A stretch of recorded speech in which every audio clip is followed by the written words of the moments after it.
Nitrogen, phosphorus और potash के बाद चतुर्थ सबसे महत्वपूर्ण प्रमुख तत्व माना जाता है सल्फर को। लेकिन किसान भाई सल्फर के ऊपर ज़्यादातर ध्यान ही नहीं देता है। तो आज की वीडियो में हम बात करने जा रहे हैं सल्फर क्या है, कितने प्रकार की है, इसका फ़ायदा क्या क्या है, सल्फर की वजह से क्या क्या कमी देखने को मिलता है और इसको कब और कैसे डाला जाता है, डोज कितना है, प्राइस कितना है, तो सब कुछ के बारे में हम डिटेल्स के साथ आज इस वीडियो में बताने जा रहे हैं। तो आप लोग वीडियो को लास्ट तक देखते रहिए। तो चलिए वीडियो को स्टार्ट करते हैं। तो सबसे पहले जान लेते हैं सल्फर क्या है। तो सल्फर एक नाइट्रोजन, फास्फोरस और पोटास के बाद चतुर्थ सबसे महत्वपूर्ण तत्व माना जाता है। अब बात कर लेते हैं कि सल्फर का फ़ायदा क्या क्या है। तो एक नंबर में प्रोटीन निर्माण का काम करता है सल्फर, और 2 नंबर में पौधों में एंजाइम का काम भी बहुत ही ज़्यादा बढ़ाता है। 3 नंबर में तेलहनी फसल में तेल का परसेंटेज को भी बढ़ाता है, और 4 नंबर में इसके अलावा पौधों में जो पत्तियों को हरा भरा रखता है, क्योंकि क्लोरोफिल निर्माण करने में ये सल्फर बहुत हेल्प करता है, इसीलिए पौधों में पत्तियों हरा भरा रहता है। इसके अलावा 5 नंबर में और एक काम है जो कि फंगिसाइड, इंसेक्टिसाइड और प्लांट ग्रोथ रेगुलेटर का काम भी करता है सल्फर। इसके अलावा और भी बहुत सारे काम है, लेकिन इतना ही महत्वपूर्ण काम जो है हम बता दिया। अब हम लोग जान लेते हैं कि सल्फर की वजह से क्या क्या कमी देखने को मिलता है।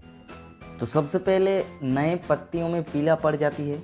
उसके बाद जैसे कि पौधों का ग्रोथ रुक जाता है, फूल में परिपक्व कम होता है, तेलहनी फसल में जो ओंठे बनता है वो भी कम बनता है। उसके बाद चारे वाली फसल में पोषकीय गुणवत्ता की कमी हो जाती है। तो ये सारे कमी देखने को मिलता है। अब हम लोग बात कर लेते हैं कि सल्फर कब डाला जाता है। तो जुताई करने के समय अगर सल्फर डालते हैं तो भी अच्छा है, अगर आप मिट्टी चढ़ाने के समय डालते हैं तो भी अच्छा है, लेकिन बुआई के 2 से 3 हफ्ते पहले अगर डालते हैं तो सबसे बेस्ट माना जाता है।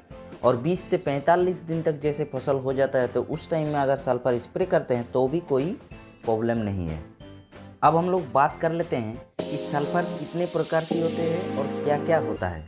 तो सबसे पहले बात कर लेते हैं बेंटोनाइट सल्फर, जो कि 10% बेंटोनाइट रहता है और 90% सल्फर रहता है। तो इसको आप लोग 4 से 5 kg पर एकड़ में स्प्रे कर सकते हैं।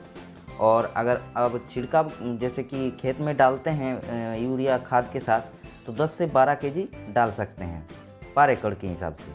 अब 2 नंबर में जो आता है WDG सल्फर, जो कि 80% वाला होता है, वो स्प्रे के लिए होता है और ये फंगिसाइड का काम करता है, जैसे कि लीफ स्पॉट, रस्ट, उसके बाद पाउडरी मिल्ड्यू, पोटैटो स्काब, तो ये सब की काम करता है। और इसको आप लोग 700 से 800 ग्राम पर एकड़ के हिसाब से इस्तेमाल कर सकते हैं। और 3 नंबर में जो आता है वो होता है लिक्विड सल्फर, और इसको आप लोग 50 से 60 ml पर पंप के हिसाब से अगर इस्तेमाल करते हैं तो कोई दिक्कत नहीं है। अब जान लेते हैं क्या हम लोग सल्फर को यूरिया के साथ मिलाकर डाल सकते हैं। तो जी हाँ दोस्तों, आप लोग यूरिया के साथ भी मिलाकर डाल सकते हैं। जैसे कि आप लोग जब यूरिया डालते हैं खेत में, तो 40 से 50 kg यूरिया लेके लगभग 4 से 5 kg या फिर 6 kg तक सल्फर लेके उसके साथ मिलाकर अगर आप खेत में डाल के पानी पटा देते हैं तो बहुत ही अच्छा रिजल्ट देखने को आप लोगों को मिल जाएगा। अब बात कर लेते हैं मार्केट में कौन सी सल्फर कितना प्राइस में आप लोगों को मिलेगा। तो बेंटोनाइट जो सल्फर आता है 1 kg का लगभग 70 से 80 रुपये में मिल जाएगा, और लिक्विड सल्फर जो आता है 500 ml का लगभग 130 से 150 रुपये के अंदर मिल सकता है। और जो WDG वाला फॉर्म आता है वो आप लोगों को 500 ग्राम का लगभग 250 से 300 रुपये में मिल जाएगा। तो ये था सल्फर की वजह से पूरी जानकारी। अगर वीडियो अच्छा लगा तो वीडियो को लाइक कीजिएगा, और अगर इस चैनल पर नए हैं तो चैनल को सब्सक्राइब जरूर कर लीजिएगा, क्योंकि हम ऐसे ही वीडियो आप लोगों के पास ले आते रहते हैं।